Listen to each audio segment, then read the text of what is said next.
saja ya, ini saja. Fotokopi ijazah terlegalisir berwarna tanpa sensor. Menyambung kata Bang Mike tadi, Ya. inilah data ijazah pertama dari pintu depan KPU. Ya. Meskipun saya tahu, saya teliti banyak ijazah yang dari pintu belakang yang beredar ya.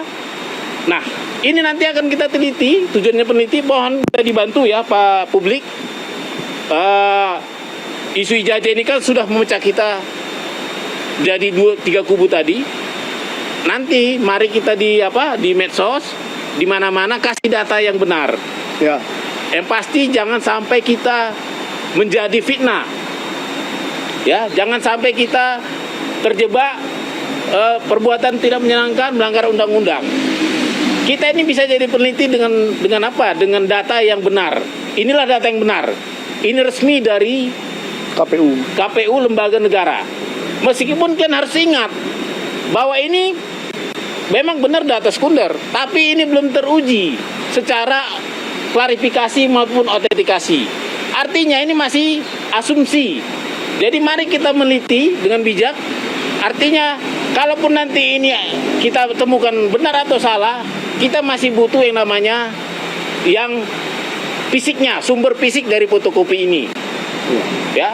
Jadi dari sini ya saya catat kita ini bisa, ini ada kelebihan dan kekurangannya dari fisik asli fotokopinya. Yang pasti yang kita minta ini kan fotokopi terlegalisir 5 tahun, 5 periode, 2005, 2010, 2012, 2014, 2019. Yang ini baru 2. Nah, yang mengikuti sepanjang zaman itu adalah legalisir ini. Ini selalu identik membawa jejak-jejak administrasi. Ya. Ya, bagaimana ini keluar ini nggak sembarangan. Ini pasti ada sebuah proses administrasi di baliknya. Itu bisa kita mintakan juga ke UGM. Dimulai dari siapa yang meminta, siapa yang melegesnya, siapa yang pihak KPU yang memverifikasi administrasi. Ya, itu bisa bisa jadi verifikasi validasi dokumen 5 dokumen tadi. Berikutnya kesamaannya ini dengan yang sumber fotokopinya. Saya bilang sumber fotokopi ya, saya belum berani bilang itu asli ya. Sumber fotokopinya, katakanlah asumsinya itu asli ya, adalah semogalah informasi ini ya. Jadi bayangkan bahwa dulu ada alih media, informasi ini alih media dari yang aslinya, katakan aslinya, analognya ke fotokopi. Artinya 100% informasi ini sudah pindah. Misalnya nama, logo, foto, tanggal lahir ya kan, tanda tangan, ini sudah 100% pindah alih media dan 100% bisa dipertanggungjawabkan jika ada yang ingin menelitinya. Misalnya tanda tangan tuh bisa teliti mungkin nanti netizen ada yang Ahli tanda tangan. Yang punya kebetulan dulu meleges pas di tanggal ini. Kan bisa dicek ini tanda tangannya gimana. Seperti Bang Mike tadi juga, ini kan agak beda posisinya, kok geser ya kan. Nah ini juga agak geser ini dengan data-data yang pernah ada. Nah itu juga nanti akan bisa kita teliti ya. Dan juga misalnya ada foto ya, foto juga kita bisa teliti. Tapi khusus untuk foto dan materai ini hati-hati. Karena apa?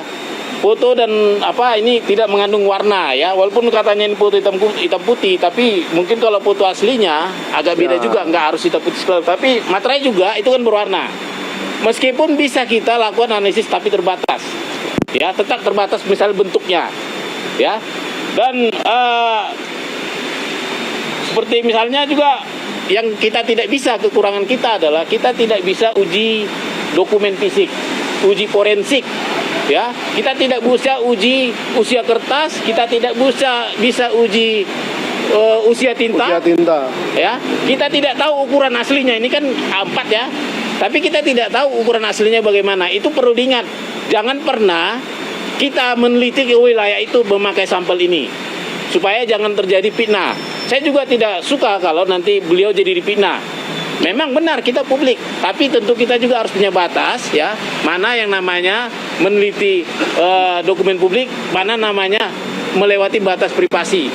Nah, untuk itu ya, sebagai orang yang punya tanggung jawab moral ya, saya memutuskan membagikan ini di media sosial saya. Ya, bisa dicek di media sosial saya.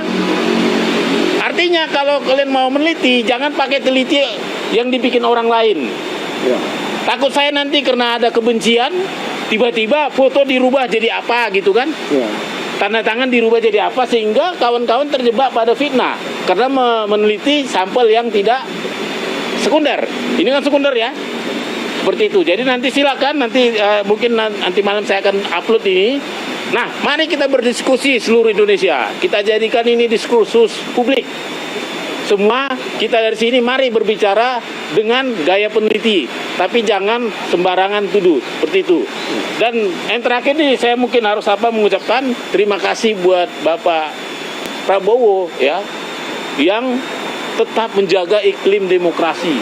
Kita tahu KPU ini kita ibaratkan adalah rumah demokrasi kita. Dan kita juga berterima kasih kepada KIP yang menjaga selalu supaya pintu KPU, pintu keterbukaan informasi KPU terbuka. Dan saya juga meskipun kita perjuangannya panjang, saya juga berterima kasih ke KPU. Ya meskipun tadi sempat menolak permintaan informasi saya, sempat mengeluarkan peraturan 731, melakukan uji konsekuensi, sempat kita bersidang susah payah, sempat juga saling bantah-membantah. Tapi itu sudah close, kita selesaikan permasalahan kita lanjut ke permasalahan bangsa yang lebih besar, yaitu bagaimana keterbukaan informasi selanjutnya.